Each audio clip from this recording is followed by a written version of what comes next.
Hello children, today's lesson our world, яғни біздің әлем деп аталады, яғни әлемдегі жаңалықтармен танысатын боламыз. Open your book on page 16. Кітабымыздың 16 бетін ашамыз. Сол беттегі бүгінгі нағыз мықты спортшылармен жақынырақ танысатын боламыз. Сол беттегі барлық жаттығуларды менімен бірге орындаңыздар. Exercise 29, read and complete and listen and check. Яғни сөйлемде толықтыруымыз керек бокстың ішіндегі сөздермен. This is Laura Kenny. She is a famous cyclist from the UK.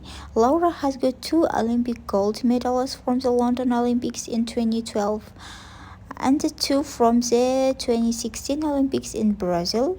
Look at her on her bike. She can cycle very quickly.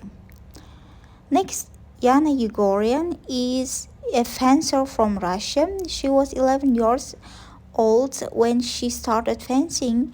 Yana has got a gold medal from the 2010 US Olympics and the 2 gold medals from the 2016 Olympics in Brazil. What a great fencer. Яғни балар фенсер деп отырғанымыз семсерлесуге, мықты семсерлесуші болып тұр ғой. Yana Egorian. Енді келесі спортшымызбен танысатын болайық. Келесі Денис Тен.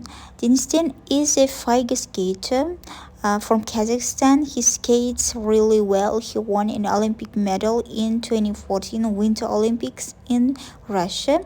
In his free time, Денис likes taking пикча дейді балалар. Яғни бұл Денис Тенді біз барлығымыз білеміз. Бұл Қазақстаннан шыққан өте танымал, мықты, мәнерлеп сырғанаушы балалар.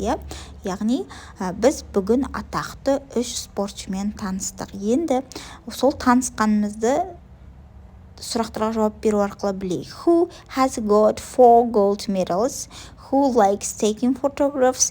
Who started when she was young?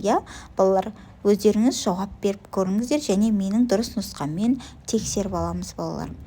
Бүгінгі сабақ осымен аяқталды. Егер сіздерге менің сабақтарым ұнаса, тіркеліп кетуді ұмытпаймыз және лайк басып, коммент жазуды да ұмытпаймыз балалар. Келесі сабақта кездескенше менің каналымда әрқашан жаңа сабақтар жауаптармен шығып отырады. Менімен бірге болыңыздар. Сау болыңдар балалар.